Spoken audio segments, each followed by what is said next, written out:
I leaned back in my chair, rubbing my eyes as the city lights flickered through the office window. Another night, another sketch, another coffee that had gone cold. My name's Ethan Miller, and I live for blueprints, not because they're lines on paper, because they're my voice when words fail me. Still here? A soft voice called from behind. I turned and saw Sophia, my sister, leaning against the doorframe.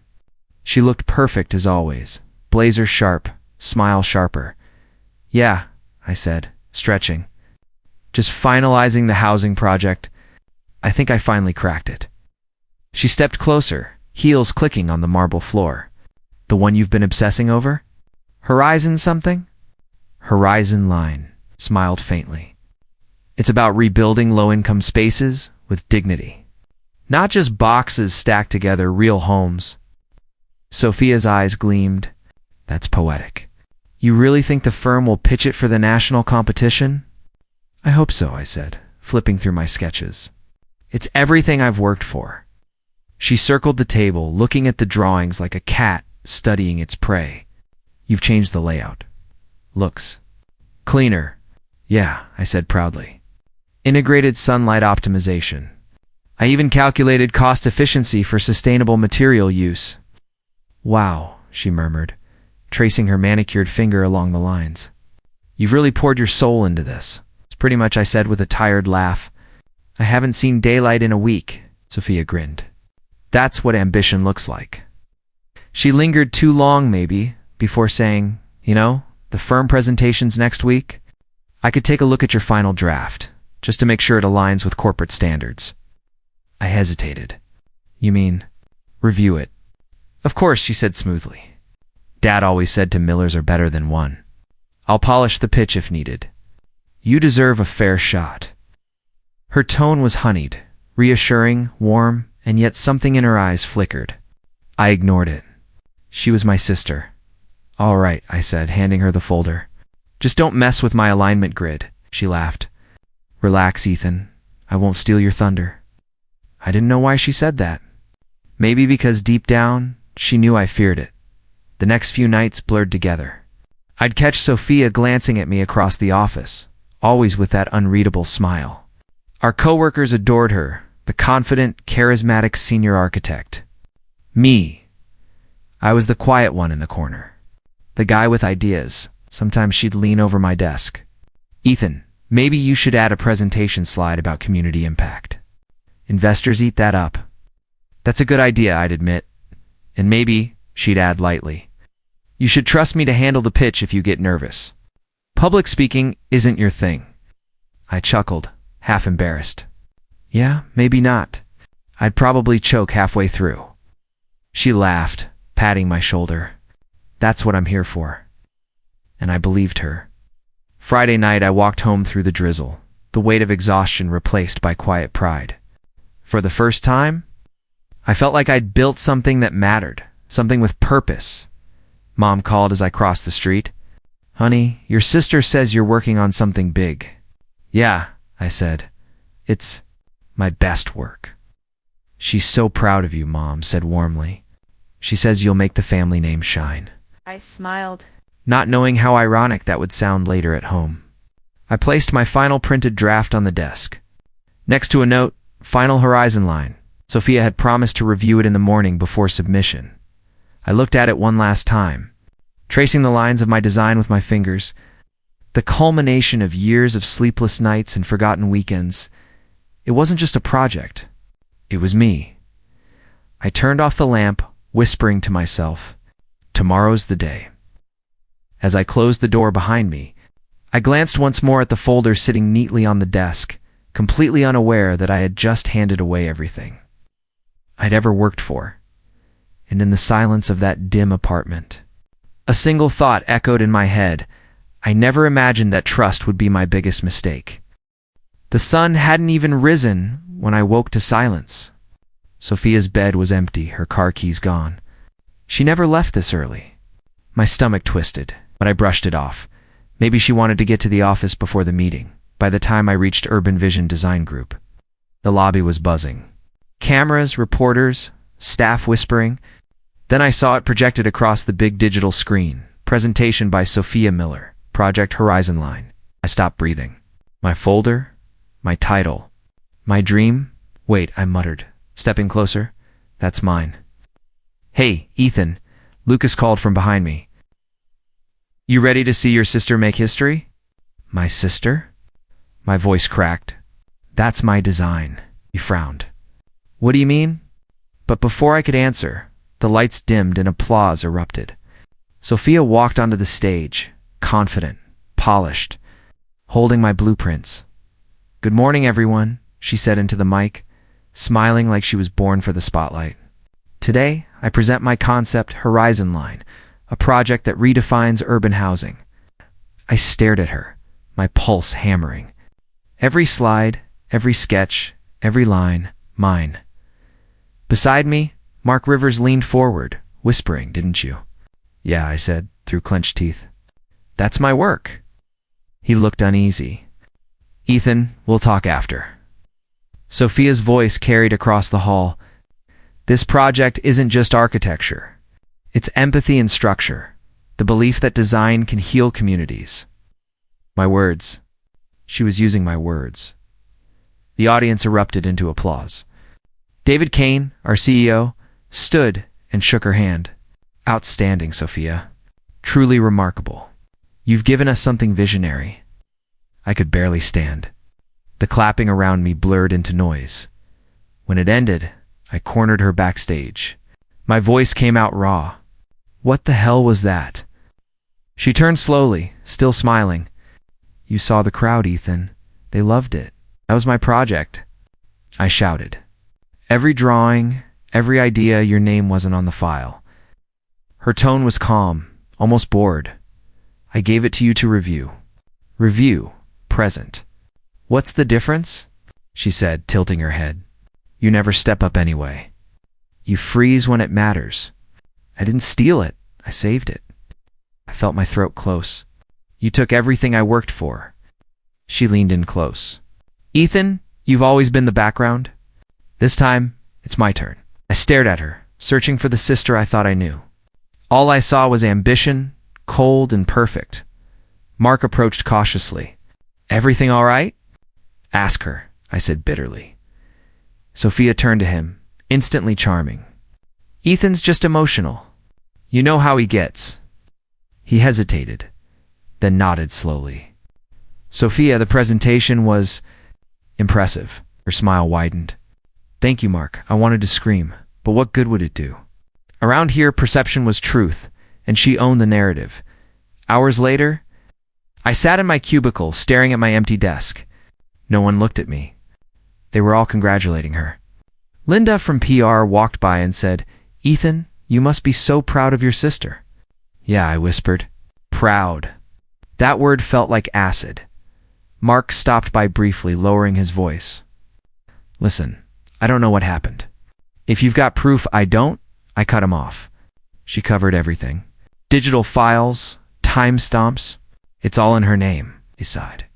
Then keep your head down for now. Time has a way of revealing truth. I nodded numbly, though I didn't believe it. That night I drove home in silence. The city lights blurred into streaks. Like the world was moving, and I wasn't. When I walked in, Mom was at the table, eyes glowing with pride. Ethan, did you see Sophia's presentation? She was incredible. Yeah, I said flatly. I saw it. Dad looked up from his paper. You should be happy for her. Family success is shared success.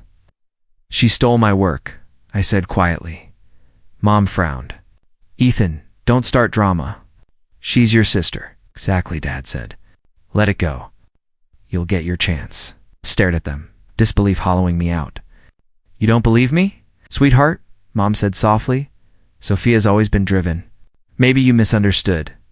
I laughed bitterly. Yeah, I misunderstood giving her my trust. No one spoke after that. The only sound was the hum of the refrigerator and my heartbeat pounding in my ears. Later, lying on my bed, I stared at the ceiling until my eyes burned. Everything I'd built erased. My name, my pride, my dream, gone with one smile. I whispered into the dark. She took everything. And for the first time in my life, I felt truly invisible. Asterisk man, you can't fight this without proof, Lucas said, leaning back in his chair, arms crossed. They all think she's a genius now. I rubbed my eyes. Yeah, my project. My name. My everything, and she walks away glowing. He sighed. I told you, Ethan. The board won't listen unless you've got solid evidence. Drop it before it eats you alive. Drop it. I snapped. You'd say that if someone stole your soul? Lucas stared, silent for a second. Then get proof. Or let it go. But stop drowning in it, man. He left before I could reply. The office felt heavier without him there. Everywhere I turned, her name floated in the air. Sophia Miller, visionary designer. Sophia Miller, the new face of Horizon Line.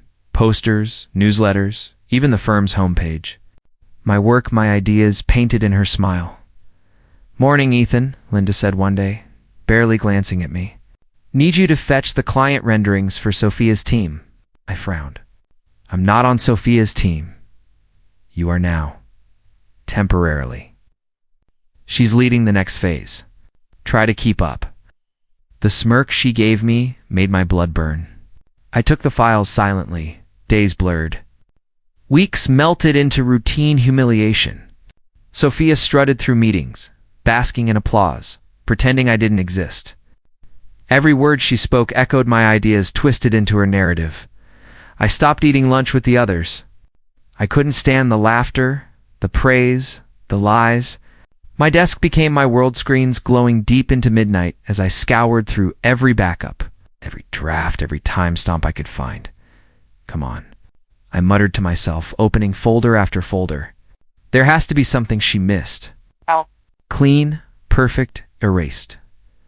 The emptiness of the files mocked me. My coffee went cold, my eyes stung, and yet I couldn't stop. Every night I promised myself I'd quit, and every night I started again. One night, at around 2 a.m., I heard soft footsteps behind me. You're still here? I turned. Olivia stood at the door holding a mug of tea. Her expression was gentle but curious. Yeah, I said, forcing a laugh. Just cleaning up the mess I made? She walked closer, placing the mug beside my keyboard. You mean the mess someone else made? Her voice was calm, but the words hit hard. I looked up. You know, I know what people say doesn't always match what really happened. She sat beside me. I've seen your drafts in the system. They're different from the ones she presented. My pulse quickened. You saw them? I did, but I also saw the deletion logs. She wiped everything tied to your name. I stared at the screen. So that's it. She wins. Olivia shook her head. Maybe not. You're looking for proof in the ashes of what's gone. Maybe the answer isn't to prove she stole your light. She paused, smiling faintly. Maybe it's to build a new one, brighter. Her words hung in the silence between us, soft but unshakable. I wanted to argue, to scream, to tell her she didn't understand. But instead I just sat there, staring at the faint reflection of my tired face in the monitor. Brighter, huh? I whispered. She nodded. You've got it in you. You just forgot. Office lights flickered, humming faintly. She stood, gathering her bag. Get some sleep, Ethan, she said before leaving. Darkness doesn't last forever. When the door clicked shut, I sat motionless, her words echoing louder than the silence that followed. Outside, dawn's first light began to touch the skyline. For the first time in weeks, I didn't feel crushed. I felt something else, a seed, small, quiet, but alive. Maybe it wasn't revenge I needed. Maybe it was rebirth, and maybe, just maybe, that seed would burn bright enough to drown the shadows she left behind. Asterisk. Stared at the blank screen for hours before sketching the first line of Phoenix Arc. Every stroke felt like therapy and punishment at once. Every angle carved from what Sophia destroyed. Why that name? Lucas asked one night, leaning against my desk. Because it's born from ashes, I said without looking up. My ashes. He gave a low whistle. You're really doing this, huh? I have to, I murmured. She took everything. I need something that's mine again. For weeks, I lived in that design, forgot to eat, sleep, or talk. Lines, curves, layers, light. It wasn't just a building. It was resurrection. One night I heard a voice behind me. "You've been hiding brilliance again, Ethan." I turned. Mark Rivers stood by the doorway, his gray suit half lit by the desk lamp. "Mark." I didn't want anyone to see it yet. Stepped closer, studying my sketches with the patience of a surgeon. "This isn't just architecture. It's emotion." Pain turned into geometry. I looked away. "She stole Horizon Line. I can't let her touch this one." He nodded slowly. "Good. Don't show her. Don't even whisper it." Mark sat down, adjusting his glasses. "You know, Ethan, time burns liars. It just takes patience. Let her rise. Let her believe she's untouchable. And when the truth meets time, it burns lies alive." I finished for him. He smiled. "Exactly." Those words stayed with me. Every late night, every line drawn, every click of the mouse felt like a strike of justice waiting for its moment. Meanwhile, Sophia's fame filled every headline. Sophia Miller, Visionary Architect of the Year. Her interviews were full of words she didn't understand. Sustainability, symmetry, flow, words I bled for. Then one morning, Lucas dropped a newspaper on my desk. "You might want to read this." The headline, "Horizon Line faces major construction flaws, budget doubled, design gaps found." My throat tightened. "It's fallen apart." Lucas nodded. "Guess someone didn't know how to read the foundation specs." I laughed under my breath, sharp and bitter. "She's reaping what she stole." "You're not going to gloat?" he asked. "No," I said, eyes still on the article. "I'll let silence do it for me." That night, Sophia called. I stared at her name flashing across my phone. After a few rings, I answered, "Ethan, have you heard about the project?" Her voice was tight, rushed. "I might have read something," I said flatly. "There are issues with the support beams." "I don't understand how you don't understand because you didn't design it." "Right," I cut in. She went silent. "You stole it, Sophia," I continued quietly. "You played the genius, now deal with the fallout." "You think you're better than me?" She snapped. "No," I said. "Just more honest." She hung up. The silence after that call was the most satisfying sound I'd ever heard. For the next few months, I focused on Phoenix Arc. Olivia sometimes dropped by to help refine details. "I've never seen you so alive," she said one night, handing me coffee. "I'm not alive," I said with a faint smile. "I'm rebuilding." She tilted her head. "Rebuilding looks good on you." Her words sank deeper than I expected. Maybe because they felt real, not praise, but recognition. Finally, the day came. The National Design Awards opened submissions. I filled out the online form, my fingers trembling slightly over the keyboard. Project name, Phoenix Arc. The next field blinked, designer name optional, Lucas. Watching from the corner asked, "You gonna put your name this time?" I stared at the screen. My name looked heavy, tainted. I deleted it. "Anonymous," I said. "You sure?" "Yeah, I want them to see the design, not the man she ruined." I hovered over the submit button. My chest felt tight. Fear, relief, both. Mark's words echoed in my head again. Truth meets time. I exhaled slowly and whispered, "Let's see who burns this time." The button clicked. The screen flashed. Submission successful. I leaned back, closed my eyes, and let the hum of my computer fill the silence. For the first time since Sophia's betrayal, I didn't feel small. I didn't feel broken. I felt like fire.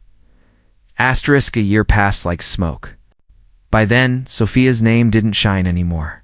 Her interviews vanished, her smiles looked forced, and whispers followed her wherever she went.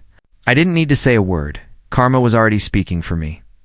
One morning, Lucas burst into my office, waving his phone. "Bro, the shortlist just dropped." I looked up from my desk. "For the National Design Awards," he grinned. "Phoenix Arc finalist. Top 3. For a second, I forgot how to breathe. "You're serious?" He nodded. serious enough to make Sophia choke on her pride. I chuckled quietly, trying to keep my voice steady. Good. Let's see if the world still thinks she's the only Miller who can design. Later that day, I scrolled through the comments online. People were losing their minds over Phoenix Arc. Revolutionary structure.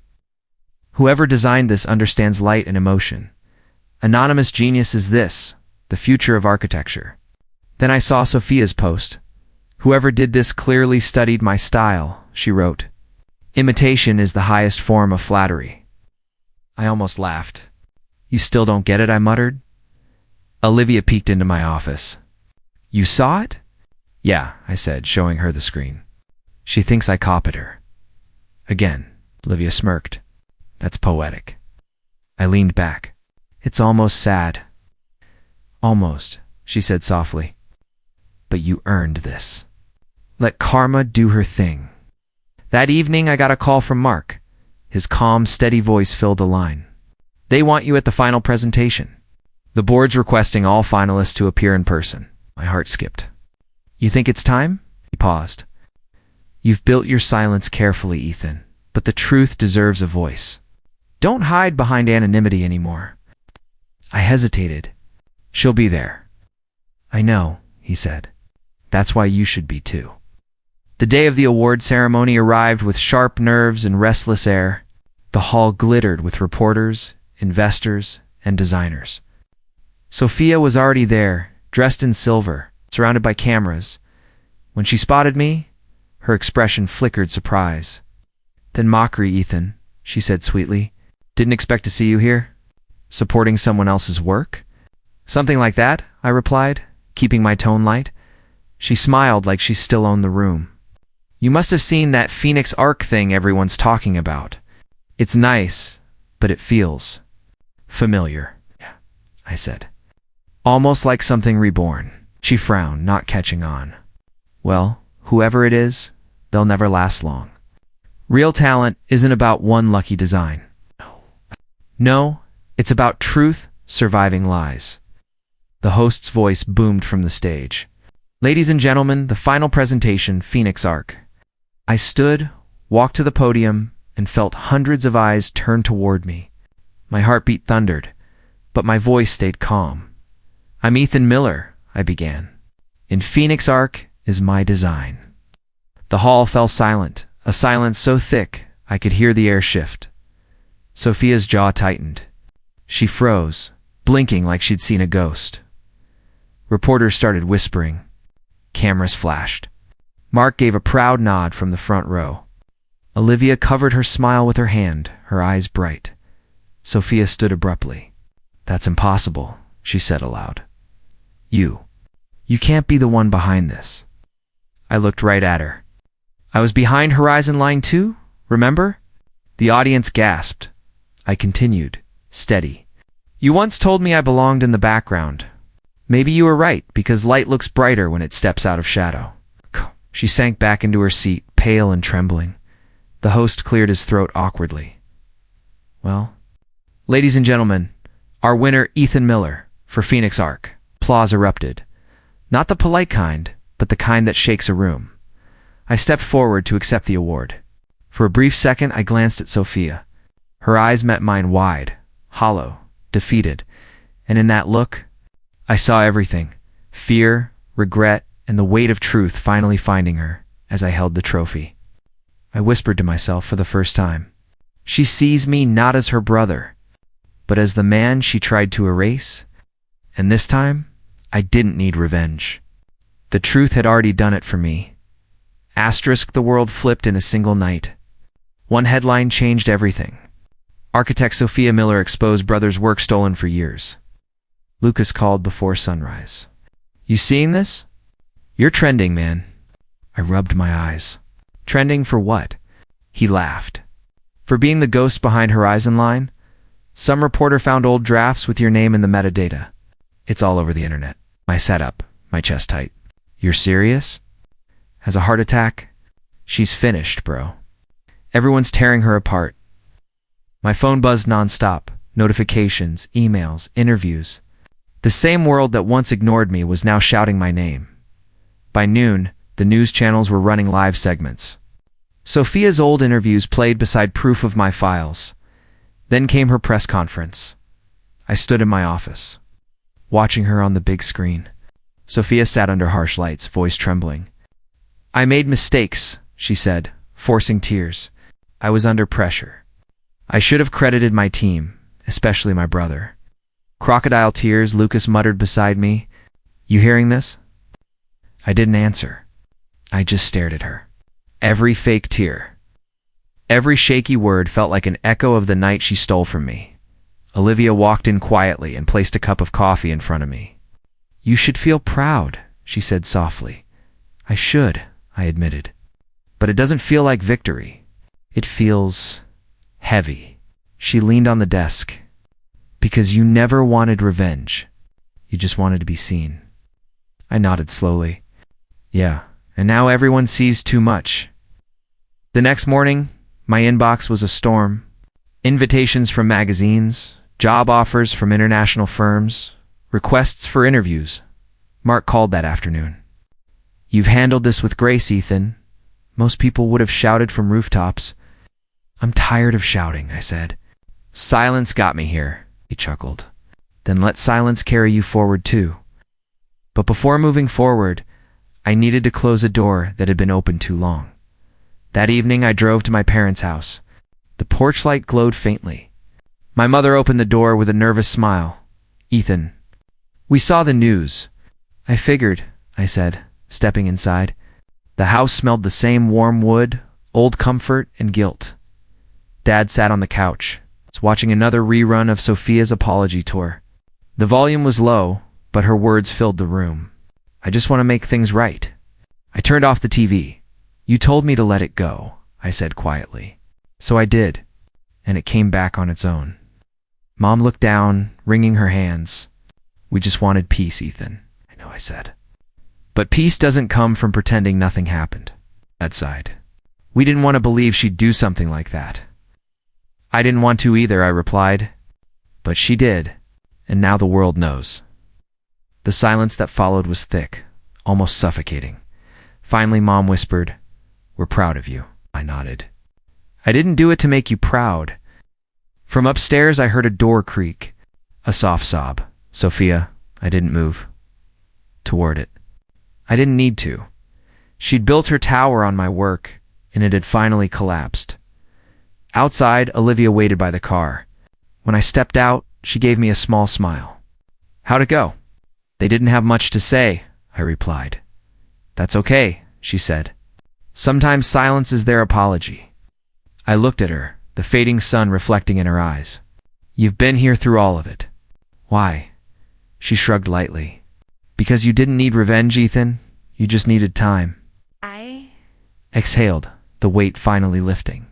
And time did exactly what it was supposed to. She smiled. "It always does." As we drove away, the radio played quietly. My name came up again, Ethan Miller, the architect who rose from betrayal to brilliance. I turned it down and looked out the window. For the first time in years, I wasn't running from the past. I was driving straight into my future. Asterisk, the flash of cameras felt like lightning. My palms were damp, my heart steady. The host's voice echoed through the hall, and the National Architecture Award goes to Ethan Miller for Phoenix Arc. Applause thundered. I rose from my seat slowly, every step to the stage feeling like a lifetime's walk. My breath caught when I spotted her, Sophia seated near the back, her once glamorous poise fading into the crowd's indifference. I gripped the podium. "I once lost everything because I trusted the wrong person," I began, my voice calm, deliberate. "But pain is the best teacher. It taught me to rebuild from ashes." The hall fell into a thoughtful hush. I could feel hundreds of eyes on me, yet all I saw was her, my sister, the one who burned my dreams and now sat watching me rise from the ashes she left behind. I continued. "Every design tells a story of creation, destruction, and rebirth. Phoenix Arc isn't just a building. It's a promise that no ruin lasts forever." The applause that followed wasn't for revenge. It was for survival. For transformation. As the clapping grew, I stepped down from the stage. Olivia met me at the side, her smile soft but proud. "You did it," she whispered. I exhaled slowly. "No," I said. "We did." Reporters swarmed, flashes erupted, hands reached for quotes, but I barely heard them.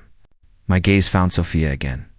She sat still, a faint tremor in her lips, eyes glistening under the stage lights. She whispered something, maybe my name, or maybe "I'm sorry. I'll never know, Ethan." Lucas called, patting my back.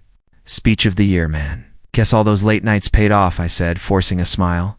He grinned. "She saw it, didn't she?" I nodded. "Yeah, every word." As the ceremony ended, I slipped away from the noise. The hallway was quiet, marble floors reflecting gold and silver light. I held the trophy tighter, its cold metal grounding me in reality. Sophia appeared behind me. Her voice was barely a whisper. "You really built it." "Without me?" I turned. "You made sure I had to?" She looked down. "I didn't think you'd survive." "I didn't," I said. "I rebuilt." Tears welled in her eyes. "I'm sorry, Ethan." "I know," I replied, "but it's not my apology to keep." Silence filled the space between us, the kind that carries 1,000 unsaid words. Then I walked away. Outside, the city shimmered under warm lights, every window glowing like tiny fragments of fire. I looked up at the night sky, the trophy heavy in my hand. Olivia joined me quietly. "How does it feel?" she asked. "Strange," I said. "Winning what she always wanted." "She took your light once," Olivia murmured. "Now you shine because of it." I smiled faintly. Maybe that's what it means to forgive. She looked at me, puzzled. "To forgive her?" "No," I said. "To forgive myself for letting it hurt so long." When I got home, I placed the trophy on my desk. My reflection in the glass window stared back, older, calmer, free. I whispered to that reflection, "Maybe forgiveness isn't about setting them free.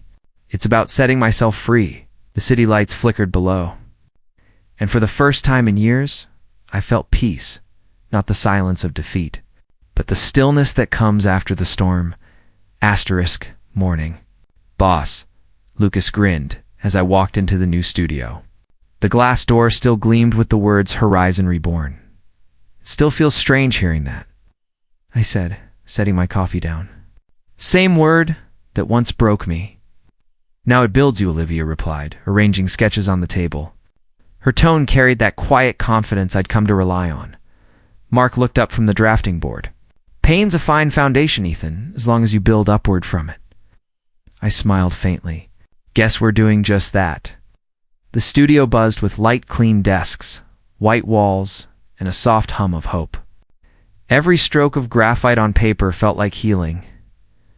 Lucas nudged me. "You ever think about her?" I hesitated. "Sometimes. Not with anger anymore. Just understanding." He raised an eyebrow. "Understanding? After what she did?" "Yeah," I said quietly. "Because I finally see it wasn't about the project.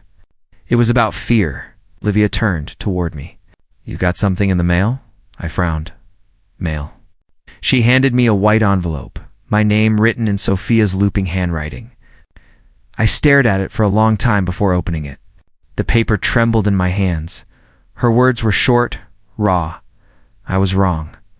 "Ethan, I took your light because I was afraid you'd shine brighter." Mark stepped closer. "What does it say?" I folded the letter slowly. "An apology," Lucas scoffed. "Too little, too late." "Maybe," I murmured. "But it's something." Olivia's voice softened. "Will you reply?" I shook my head. "No, some stories end best in silence." For a moment, none of us spoke.